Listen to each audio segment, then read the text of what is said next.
The call will be starting shortly. Once again, please continue to hold. The call will be starting shortly. Also, the call is being recorded. We will be with you in one moment, please.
Good afternoon and welcome to today's media teleconference on NASA's fiscal year 2025 budget proposal. My name is Abby Donaldson from NASA's Office of Communications. Today we'll hear from NASA Administrator Bill Nelson as well as Chief Financial Officer Margaret Schaus. Margaret will walk us through some of the details of the President's budget proposal for NASA. She will refer to a fiscal year 2025 budget briefing through this teleconference. As this is an audio-only teleconference, the fact sheet will be available online at nasa.gov/budget if you would like to follow along. In addition to the Chief Financial Officer, we will have several members of NASA's leadership team with us on the call today for answers and questions. They are Ken Bowersox, Associate Administrator for Space Operations Mission Directorate, Nikki Fox, Associate Administrator for Science, Bob Gibbs, Associate Administrator for Mission Support, Mike Kincaid, Associate Administrator for the Office of STEM Engagement, Catherine Kerner, Associate Administrator for Exploration Systems Development, Bob Pierce, Associate Administrator for Aeronautics, and Kurt Vogel, Associate Administrator for Space Technology. Now, I'll turn it over to NASA Administrator Bill Nelson for opening remarks. Hey guys, let me set the table for you. Thank you for joining us, and I'm going to make an assumption that most of you listened to the presentations that all of us just did starting at 1 o'clock on nasa.gov. And so I'm not going to repeat a lot of the things that I said, but let me set the table for you. All of this 25 budget has to be entertained along with the 24 budget, both of which, those two fiscal years, were constrained in spending because of the act that occurred in Congress in order to save the U.S. government from going into default on paying its debt. In other words, what happened in Congress was that a small handful of people in the House of Representatives held up their votes in order to advance legislation to proceed with the appropriations. And in exchange for their votes, they required that there be reduced spending in fiscal year 24 and fiscal year 25. So much so that the very best was going to be fiscal 24 was going to be, at best, the 23 approach, and fiscal 25 was going to be the fiscal year 23 approach plus 1%. But when it all got allocated out, without Congress being able to enact an appropriations bill until last Friday, which we are now in the 6th month of the fiscal year 24 having started October the 1st, 2023. And the way it got allocated is when you remove all the non-discretionary spending in the federal budget, namely Social Security, Medicare, Medicaid, a bunch of other programs in the Agriculture Department that are entitlements. In other words, they're entitled to spending by law, so they don't go through the appropriations process. And the appropriations process then affects the rest of it, called discretionary spending.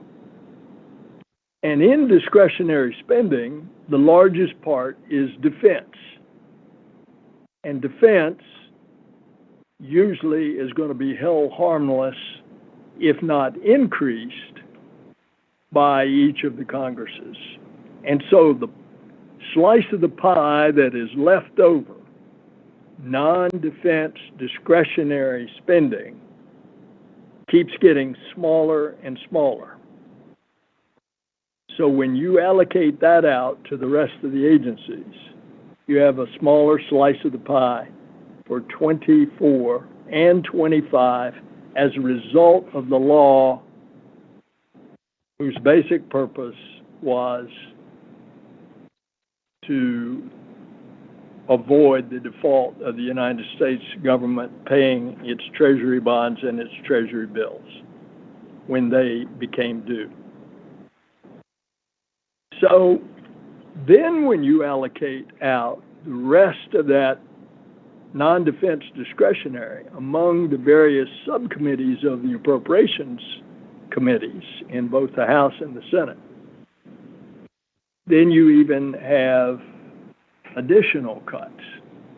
The long and short of it is, on the CJS, Commerce, Justice, and Science subcommittee of the Appropriations Committee, for 24, what they ended up with was about a 2% cut for NASA from the 23 approach.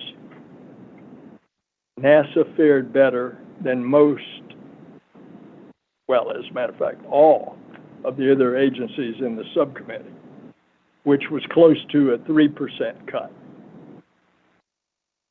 But nevertheless, in a little agency that is doing an awful lot and so much, and so many of our programs are very expensive programs, it makes a big difference. So when you compare what they passed last Friday night with, and that was $24.9 billion, with compared to what the president, read NASA, had requested in 24, that was a $2.3 billion cut from what we had requested.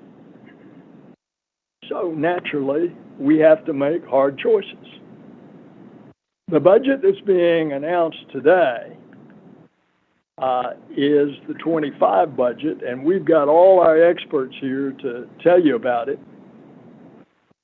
It actually is, compared to when President Biden took over, and therefore since Pam and I have been here at this agency, it's a 9% increase. And so, thank goodness, we at least moving in that direction. But we're not going to get out of this hole until you finish both fiscal years, 24 and 25.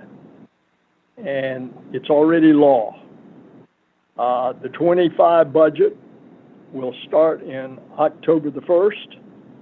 That'll have to go through the appropriations process, but they will be constrained according to what I've just said.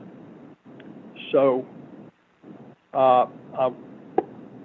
the thing is that NASA makes do with whatever we're given, and this is an agency where the impossible becomes possible. And so the NASA family is ready to go.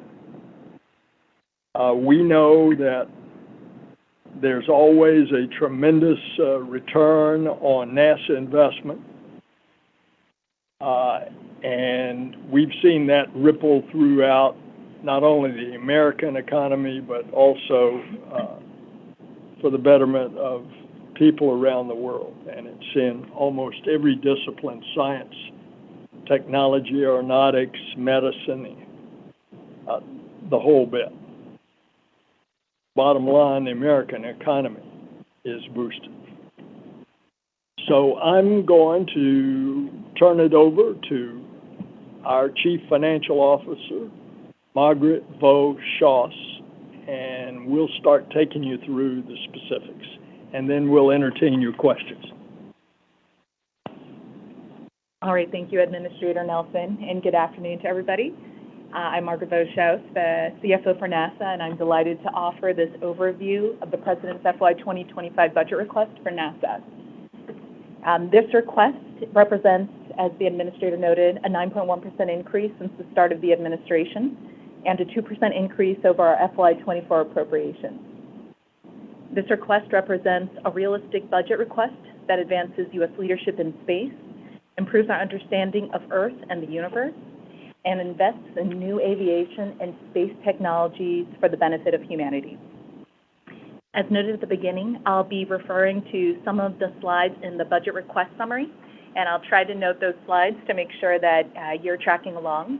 And so I'm now tracking to slide 2 in that presentation, where this budget request includes a $7.8 billion investment in Artemis that is shaping the future of human exploration, as well as engaging the broadest space exploration coalition in history.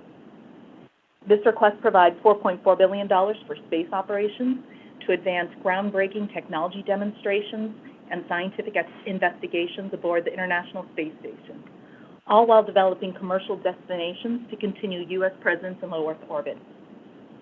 It also invests $1.2 billion in space technology to develop, demonstrate, and transfer revolutionary technologies that grow the space economy and transform NASA's mission. Moving on now to slide 3. The budget requests $7.6 billion for science to make progress across a broad and balanced portfolio of missions that will further the frontiers of space science discovery.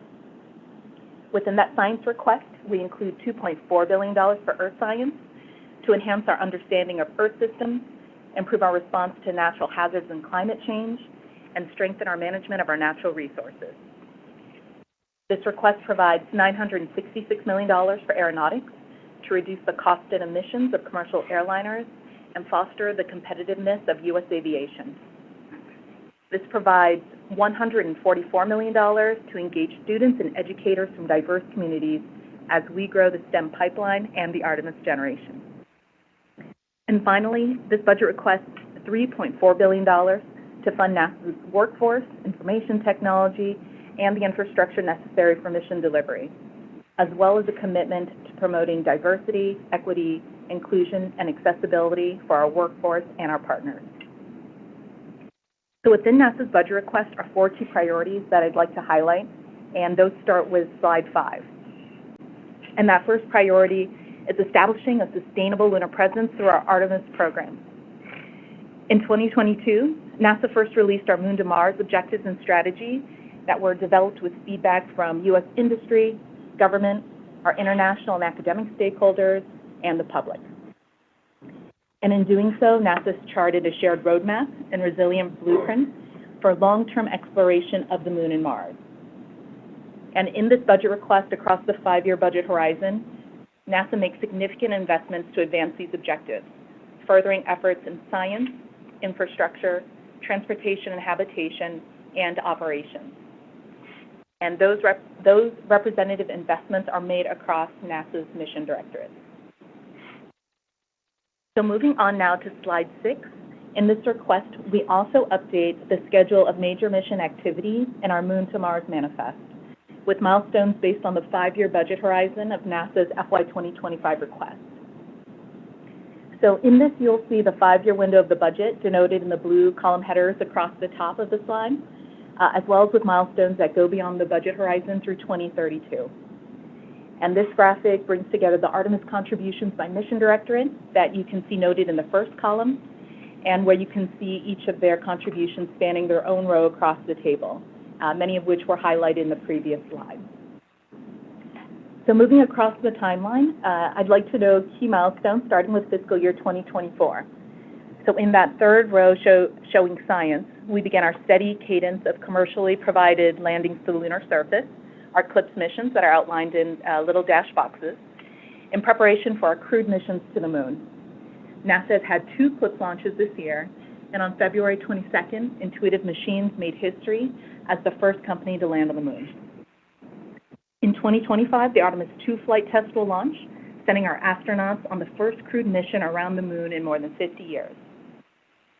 Also in 2025, under the science and space technology rows, you'll see that CLIPS launches will transport 2 robotic Schaus, Viper, and Cadre, to explore the moon and demonstrate these new technologies.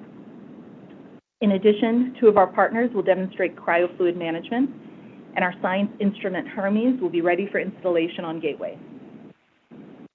In 2026, SpaceX will conduct an uncrewed lunar demonstration of its human landing system, and later that year, Artemis 3 will launch, returning Americans to the surface of the moon. NASA that year will also begin building Gateway and lunar orbit. Starting in 2027, you'll see the second purple colored row where Space Operations Lunar Communications Network will be upgraded to support lunar exploration. And noted in the space technology row, we will demonstrate nuclear thermal propulsion in space through a collaboration with DARPA. In 2028, Artemis 4 will launch with the enhanced upper stage that will enable co-manifesting of large payloads for building out capabilities at Gateway. And in the space technology row, across the time horizon, NASA will conduct technology demonstrations both in space and on the lunar surface to mature those capabilities needed for transportation and operations on the moon and Mars, including a demonstration of fission surface power and a pilot plan for in-situ resource utilization.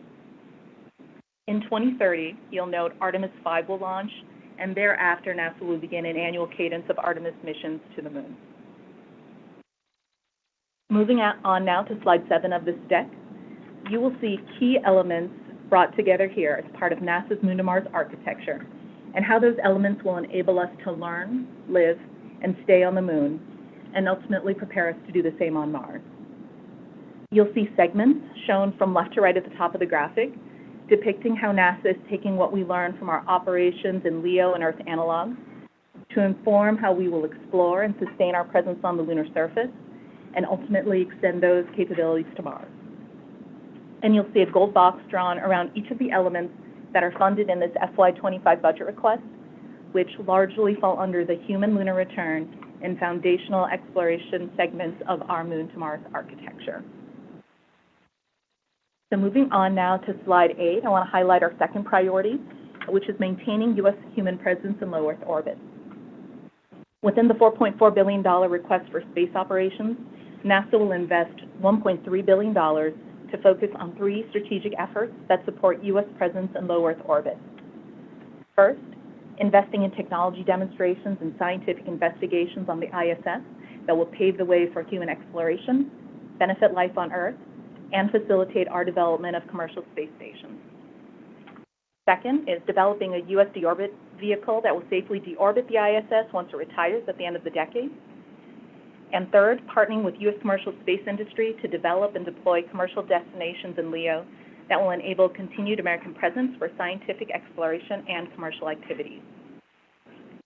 Specifically, this request includes $170 million for 3 commercial LEO partnerships in Phase 1 that are all working through early design maturation. And next in Phase 2, NASA will fund a competition for CLD services, which includes certification. And it's through these balanced efforts that NASA will support the scientific, technological, and economic opportunities enabled by the ISS while laying the groundwork for commercial innovation and the next phase of human presence in LEO. Moving on now to slide 9, our third priority is protecting and understanding our home planet. This budget request includes $3.2 billion to observe, understand, and safeguard the Earth. Of this amount, $2.4 billion is for Earth science, and this funding will deepen our understanding of the Earth systems and make data readily accessible for analysis and decision-making. Additionally, $32 million will fund advanced capabilities for emergency response operations that help first responders address challenges such as wildland fires. $522 million is for green aviation, with a focus on establishing a sustainable flight national partnership that's projected to decrease fuel consumption by up to 30%. Furthermore, NASA will invest $236 million to continue the development of the Near-Earth Object Surveyor mission, or NEO-Surveyor, which is scheduled for launch in 2028. This planetary defense initiative aims to detect, track, and characterize potential impact hazards posed by asteroids and comets. Additionally, $16 million will support a project called OSIRIS-APEX, which is studying physical changes to the asteroid Apophis during its close encounter with Earth in 2029. Finally, we will invest $41 million to actively monitor and mitigate orbital debris and ensure the long-term viability of our space activities. Through these investments, NASA is committed to advancing scientific knowledge, responding to climate change, enhancing emergency response capabilities, and protecting both Earth and space environments. Moving on now to slide 10, our fourth priority in this budget is enabling discovery through a balanced space science portfolio.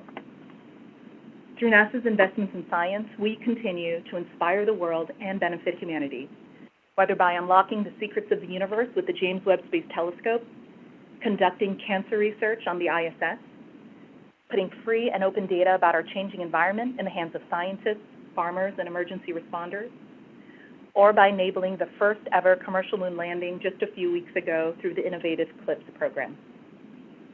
The $7.6 billion request for science invests in over 125 missions, including 54 that are operating for launch and more than 70 in operation.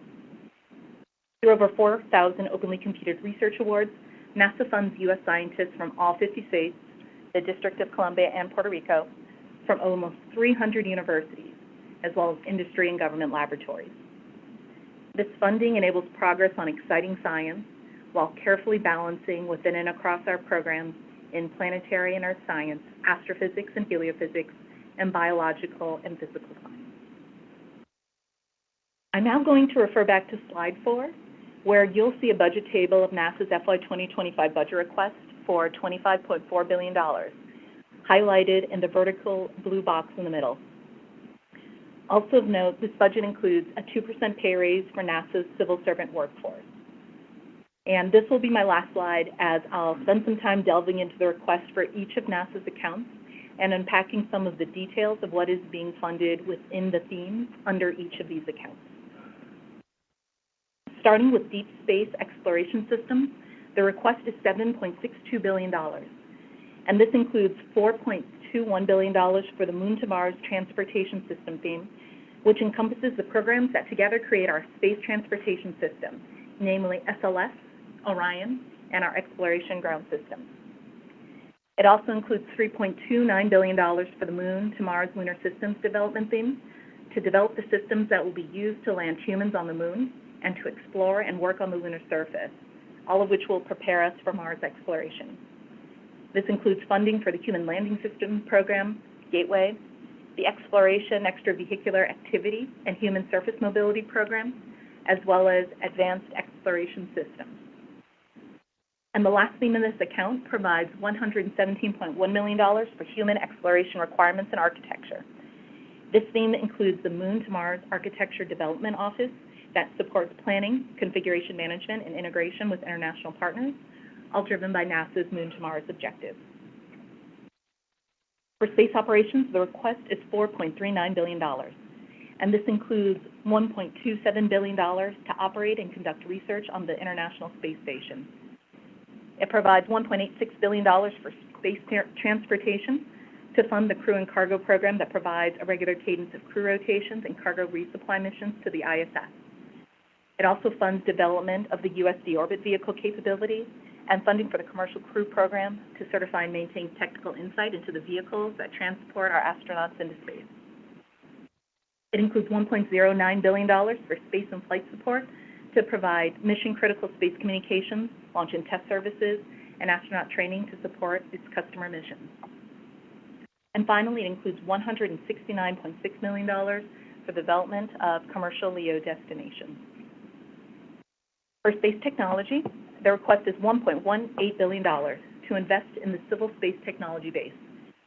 And this includes $459 million for technology demonstrations to conduct ground-based testing and space flight technology demonstration in areas including solar electric propulsion, cryogenic fluid management, fission surface power, and space nuclear propulsion. This request includes $341 million for technology maturation to advance revolutionary exploration technologies from proof of concept to demonstration, such as in situ resource utilization, autonomous operations, space transportation, and entry, descent, and landing technologies. It includes $140 million for early stage innovation and partnerships to fund a broad, diverse base of innovators.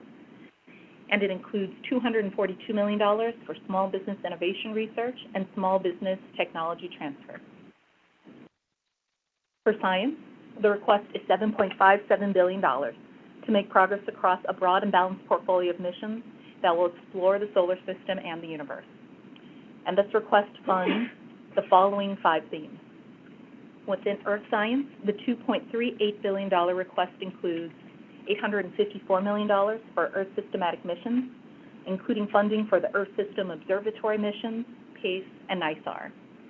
These missions are aimed at comprehensively studying Earth systems and climate change.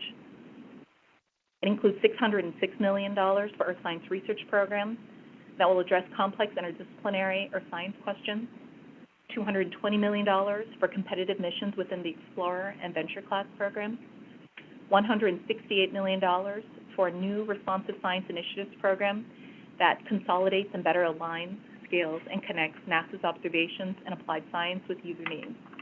And it includes $150 million for the Landsat Next mission.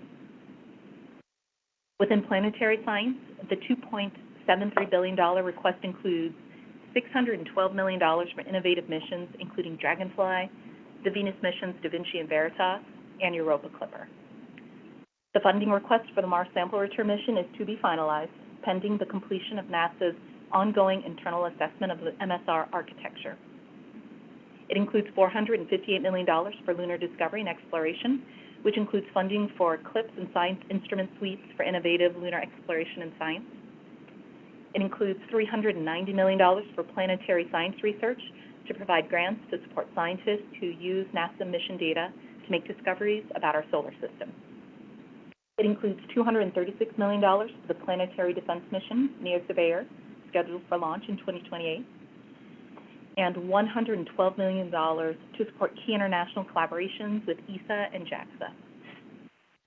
Within astrophysics, the $1.58 billion request includes $384 million for the ongoing development of the Nancy Grace Roman Space Telescope, scheduled for launch in 2027, $317 million for operations of the great observatories, including the James Webb Space Telescope, Hubble, and Chandra, $269 million for the Competed Explorer program, and $50 million for precursor science and technology maturation related to the Habitable World Observatory.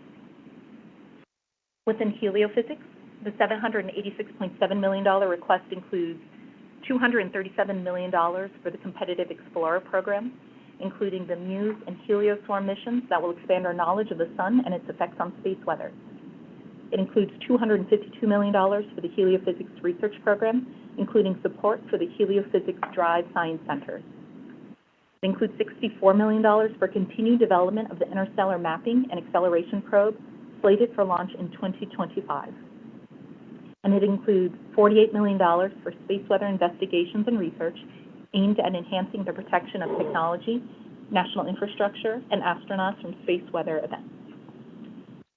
And finally, within biological and physical sciences, the $90.8 million request will fund space biology investigations that seek to understand how living organisms respond to and evolve in the spaceflight environment, and to conduct physical science investigations from the unique vantage point of space. For aeronautics, the request is $965.8 million to lead the transformation of aviation in 4 key research areas: ultra-efficient airliners, high-speed commercial flights, future airspace and safety, and advanced air mobility. Within this request, we include $269 million for advanced air vehicles to conduct research for more efficient aircraft and propulsion technologies that improve efficiency and reduce emissions. It includes $264 million for integrated aviation systems to demonstrate transformational in-flight technologies for improved efficiency and reduced noise and emissions. It includes $155 million for transformative aeronautics concepts to fund revolutionary aviation concepts and university research.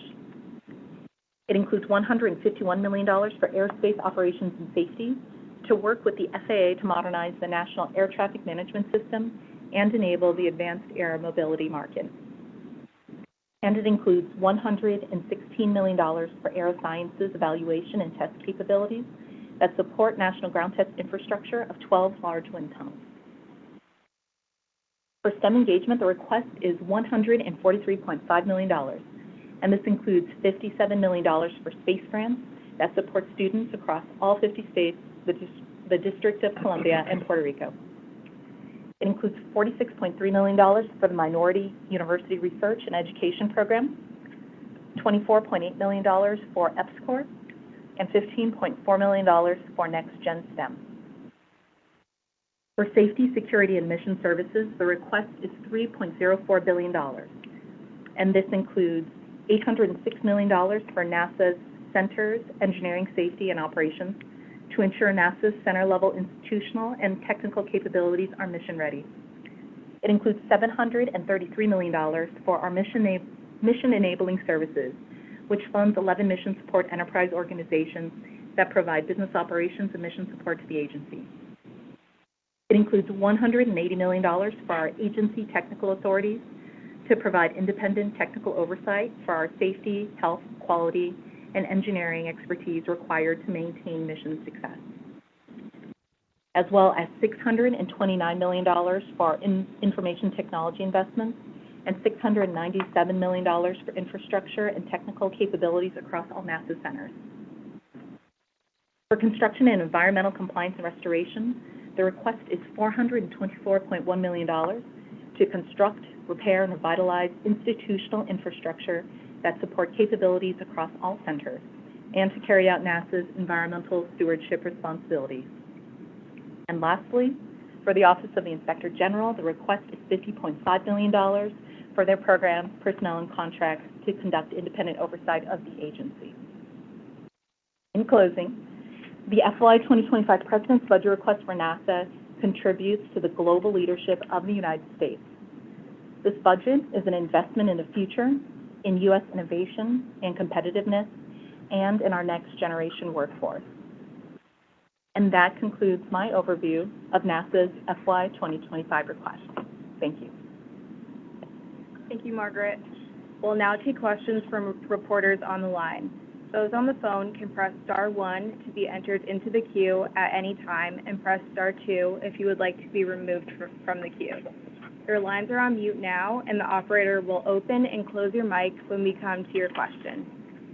Operator will have the first question. We will hear from Jeff Schaus at Space News. Hi, good afternoon. Going back to the planetary science budget and MSR, since MSR is still TBD, when do you expect to finalize what you will seek to spend on MSR in 2025? And will that represent an increase in the overall planetary budget, or will you have to take money from other planetary programs to cover that cost for MSR within that $2.7 billion envelope? Thanks.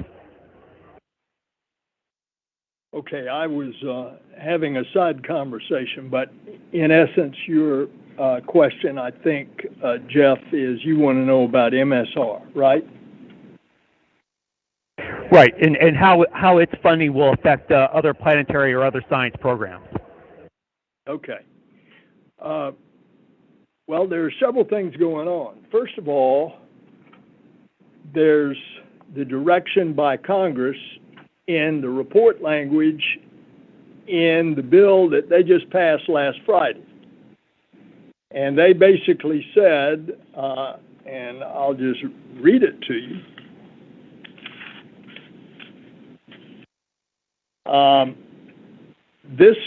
The agreement provides no less than $300 million.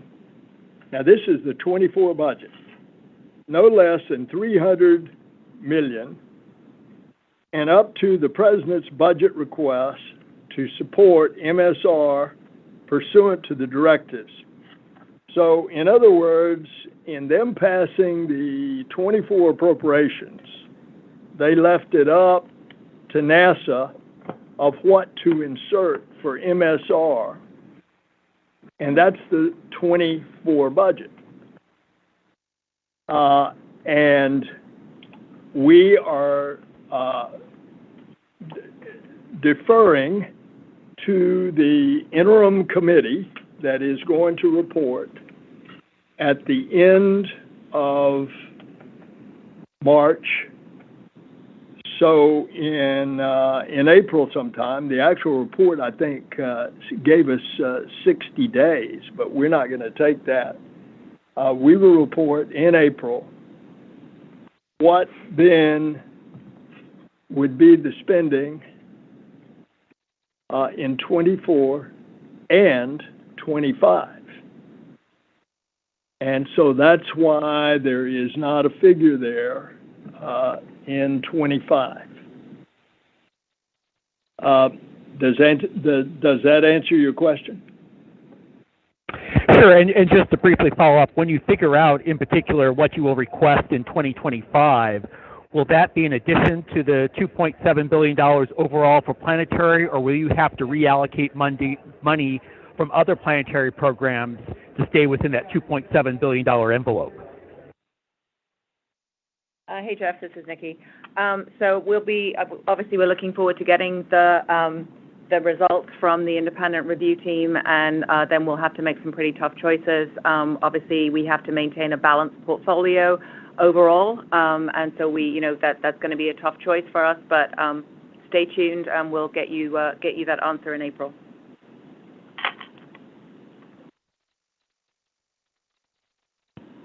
Thank you. Operator will have the next question. We will hear from Eric Berger. Hi, thanks very much for doing this.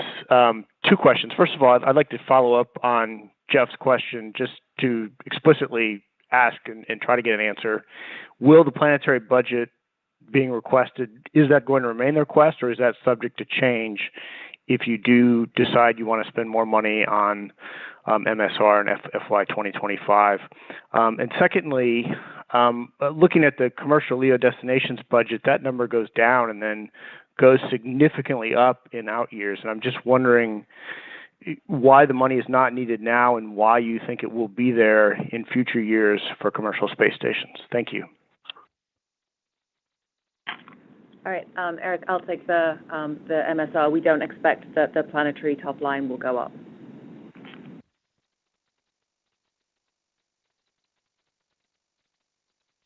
And for the commercial LEO destinations, I'd say the way that the funding goes down and then back up, it's an artifact of the way the contracts are phased. You know, the first part we're doing under reimbursable Space Act agreements where we are partnering with multiple companies for development contracts.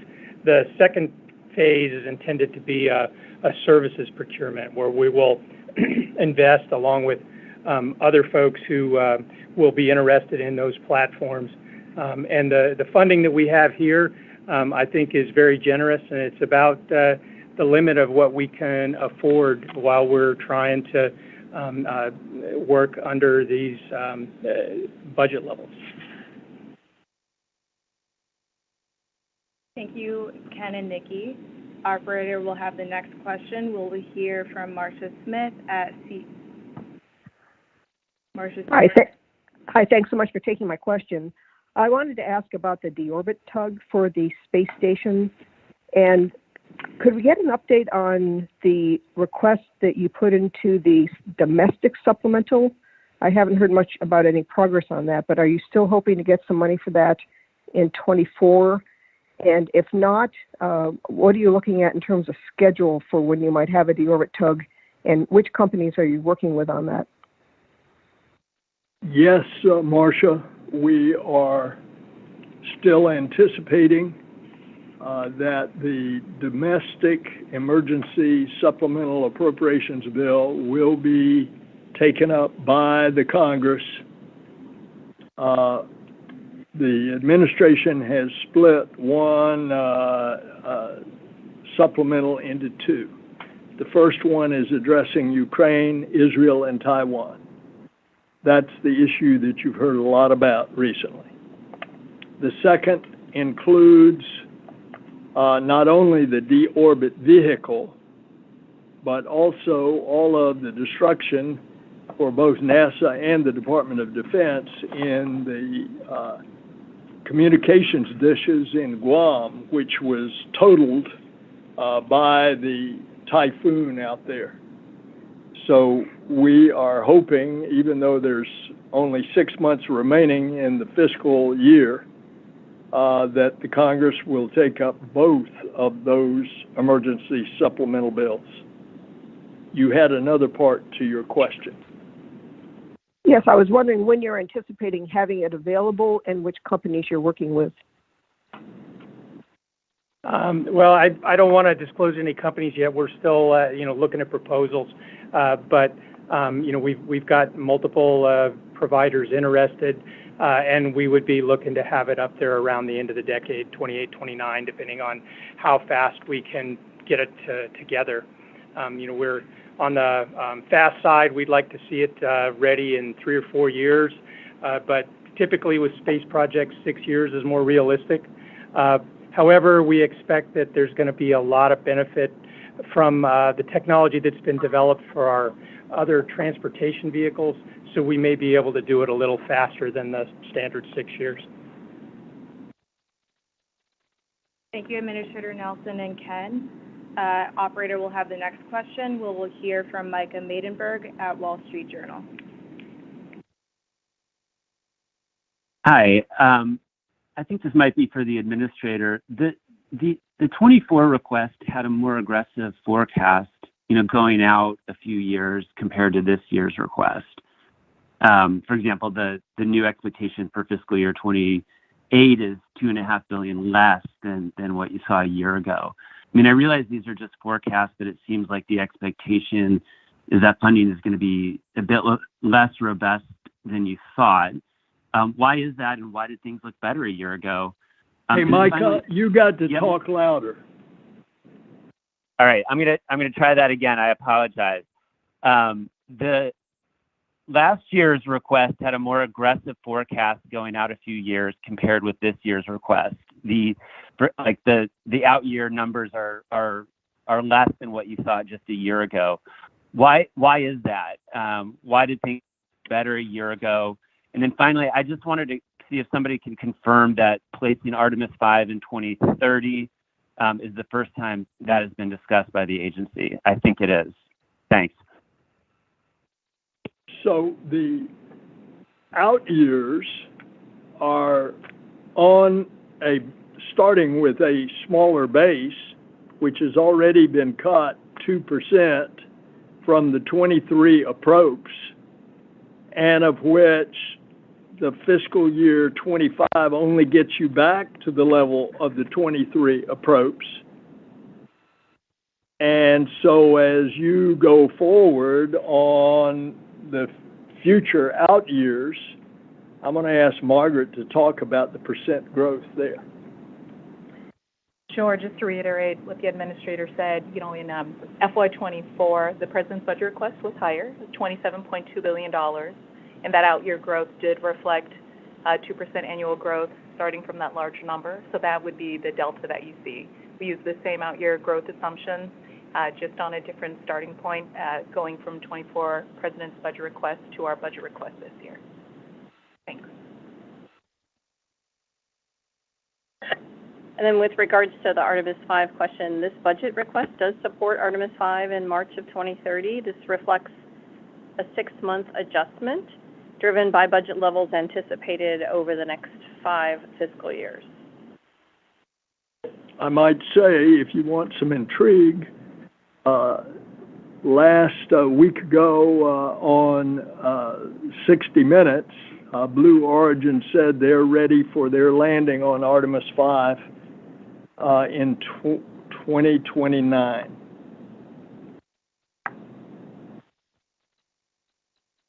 Thank you, Administrator Nelson, Margaret, and Catherine. Operator will have the next question. We will hear from Irene Klotz at Aviation Week. Thank you. My question is for Administrator Nelson. You've been through this budget process for decades and decades in various roles.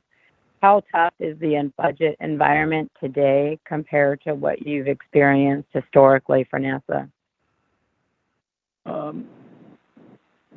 Ms. Klotz, remember back about 10, 15 years ago, there were budget caps for something like 10 years running in that era called sequestration.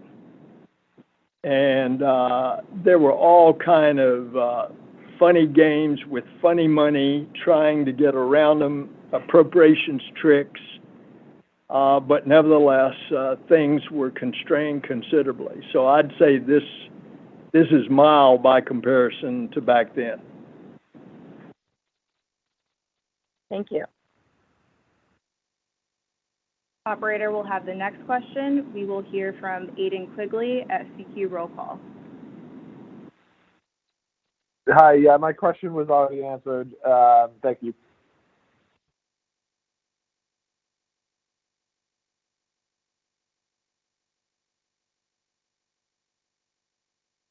Aiden, I believe you dropped, so we'll circle back to you. Operator will have the next question. Operator will have the next question. We will hear from Leonard David at Scientific America magazine. Yeah, hi.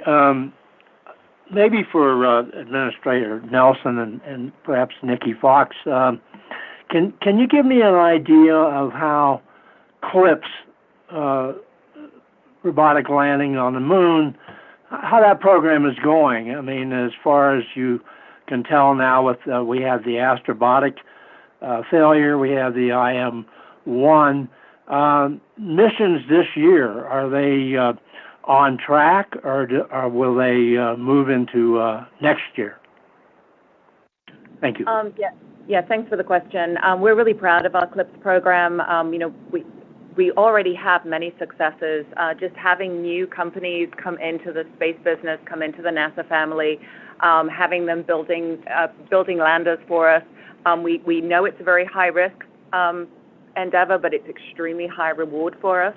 And so, with the Astrobotic Peregrine, yes, unfortunately, they had an anomaly shortly after launch, but we learned an awful lot from that anomaly. We also got great science, I will add, while Peregrine was out there. And then, of course, Intuitive Machines with their soft landing and great science coming from that lander. So we look forward to the upcoming missions. We have another Intuitive Machines and a Firefly, and then Astrobotic later in the year. So really looking forward to that program, but we're really, really proud of it. It's great to see all these new companies coming in and building landers for us in support of Artemis.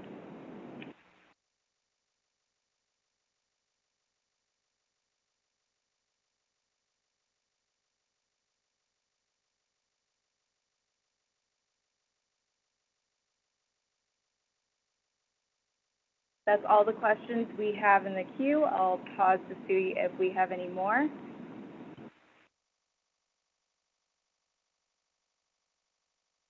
Members of the media with additional questions can reach out to me at abby.a.donaldson@nasa.gov after this call. A replay of this call is available on NASA's website. A replay of this call will also be available for 30 days 1 hour after this call is completed by dialing 800-945-4244 with passcode 41124. All our budget documents are available online at nasa.gov/budget. I will now pass this back to Administrator Nelson for closing remarks. Well, thanks. Stay tuned. A lot of activity coming up. Get ready. We've got Sierra Space coming. We've got Boeing Starliner coming. Other launches with Crew Dragon.